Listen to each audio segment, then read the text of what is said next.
Good morning. There you go.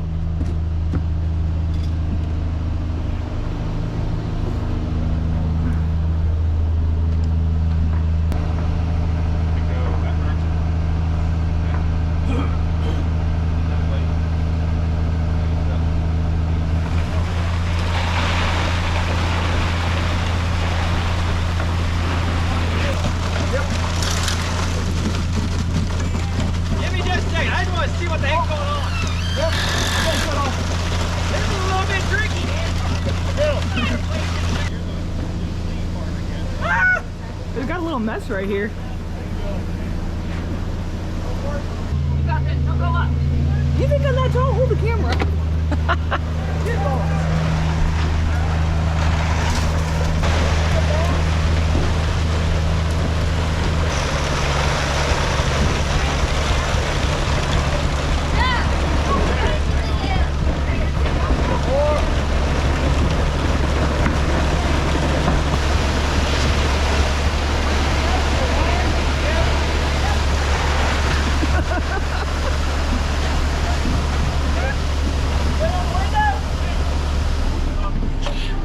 I got you. All right, now go. Keep going.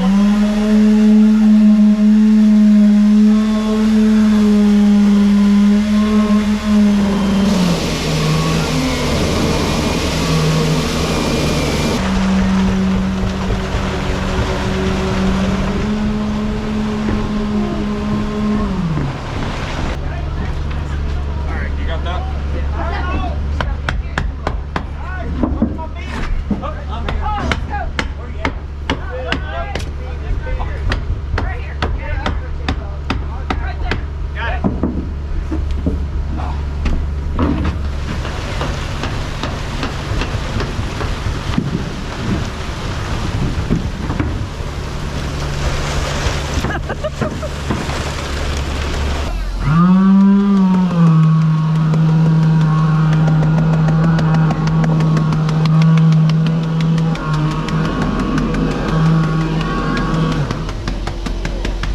That'll work. Now let me have it down here.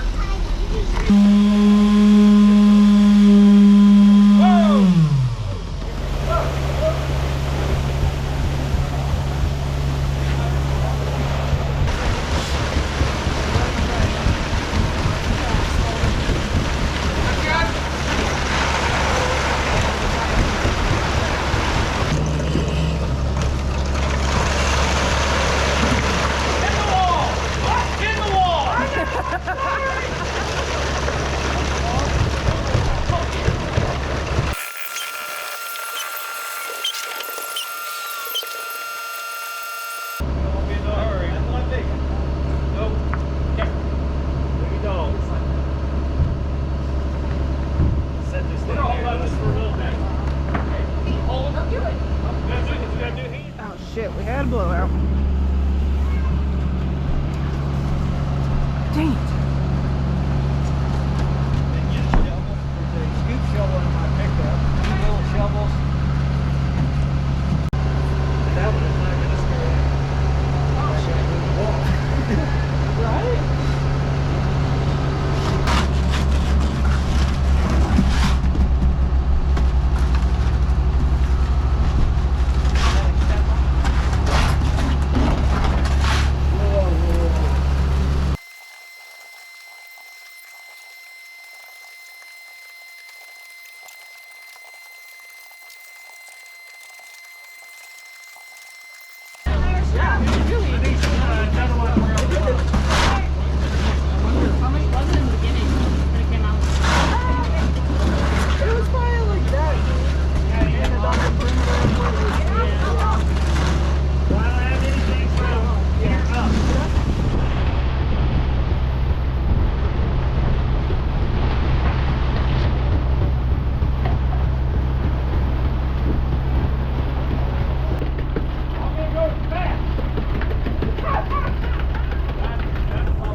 Pour day has been exciting. We are nearly to depth over here. We have a little bit of half a round yet of actually filling the wall, and then we'll take one more pass that's just a top coat to get us all the way up there. We had to come back later and throw in bracing. We should have done this beforehand, should have braced it all better. Yeah, you've spent so much time and so many screws bracing, and you think, God, that has to be enough. It's not. Keep going. So we had a blowout right over here where, oh, let me get around here. So this fox buck right here, we had to cut in order to get the fox block. We had to cut to get the bucking on.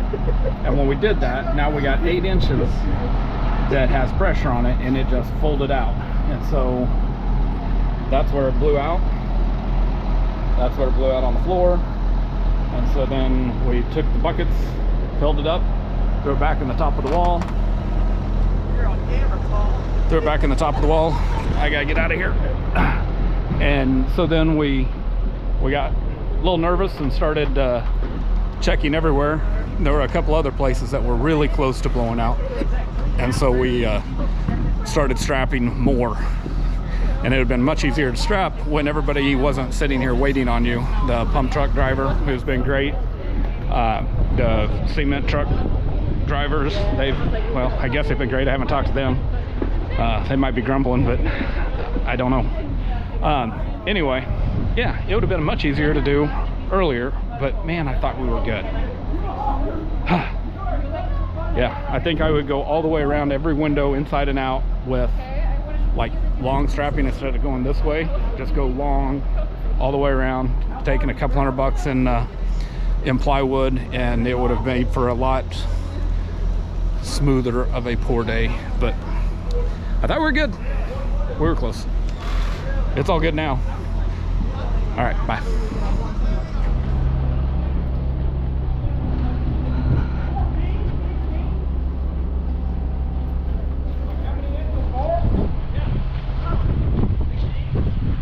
Hey guys. Well, we're going for the rebar to rebar. How far is the rebar to rebar? Well, we got this time, right? This time we need to go. Over here we need 4 to high. So if I cover it, we're good, right? Or do you want that couple inches? A couple inches, yeah, like right there is perfect.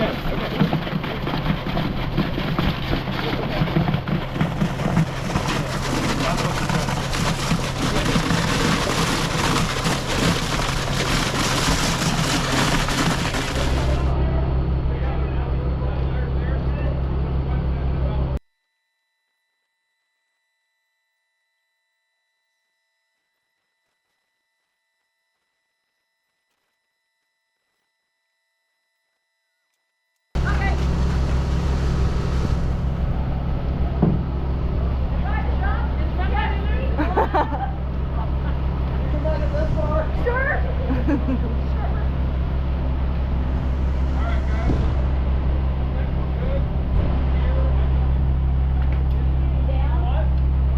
Gary, there's no...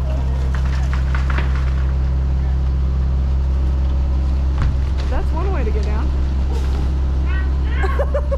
What?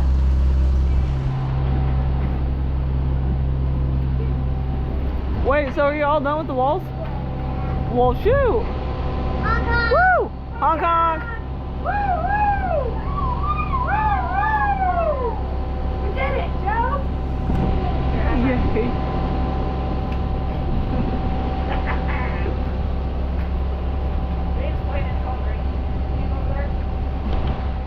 She went with her, so that's where she is. I remember that now. Well, I had her. All righty. Well, the pumper truck right out there, he is dumping the rest of it. I got to get settled up with him as soon as he gets done and figures up the invoice. But everybody else is already gone and we are finished. So, one blowout. That's the tally. One blowout in the basement, one blowout up top. Maybe next time we won't have a blowout. Everything else looking really good. The walls are straight on the string. So we got the string. Whoa, hang on, get you up there. You can see it, string's right there. And we have it set on little pieces of Advantech 3/4 inch OSB. And then that sets it 3/4 of an inch out so that you know, even if your wall goes like this, you can still see how far you need to move it by using another piece of Advantech as the block to gauge it. So we've just put a little slip of Advantech up, and we would gauge it to the string, push it out, pull it in, whatever we needed. Did that all the way around.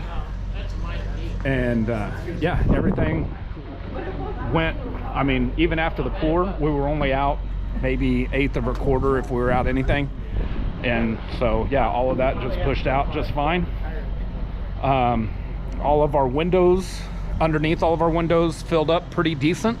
We vibrated it, and you definitely need a vibrator. We didn't vibrate the walls a lot, but we vibrated underneath the windows in order to get the concrete to flow under and fill up all the way. That foxblock has grooves that, grooves about yay big that the concrete needs to flow into to really anchor itself to it. So we had to make sure that it would flow over and up into that, and you could hear it. If you tapped on top of the buck, you could hear when it was hollow, and you just kept vibrating until it didn't feel, or it didn't sound hollow anymore. And then you can tell right here, you can see where we were beating on the wall. So all of this, it's white, that's where we were banging on the wall. That was one level. The next level was right up here. Whoa, sorry to take you guys for a ride. The next level is up here, and so we just tap on the wall, and as it turned from hollow to full, then we would yell at the hose guy, and they would move on. We tried to do it with a flashlight. We tried to do it with the flashlight last time. You can't see down into the wall. So that worked much better, just having someone down here tapping on the wall and yelling. They'd move over 16 inches and do it again. So overall, I was a nervous wreck today. It was a little bit stressful, especially after we had the first blowout, and then I knew that we were suspect, and we had some places that would zipper on us or unzip on us, and I was like, oh crap. So yeah, everybody kept telling me breathe. Nathan, my brother-in-law, he was a huge help. He ran the hose. It was his first time running the hose, especially on an ICF. He picked it up. He did a great job, kept it lighthearted. Well, he always keeps it lighthearted. He's ornery, but couldn't have done it without him. He had a couple of his son-in-laws, future son-in-laws here to help.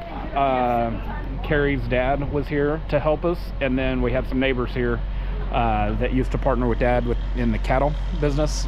Clint and Gary, they were here, and yeah, it took a village. It took us all at some point, but we're done. I'm happy, and I think it's beer 30. So talk to you later. Bye.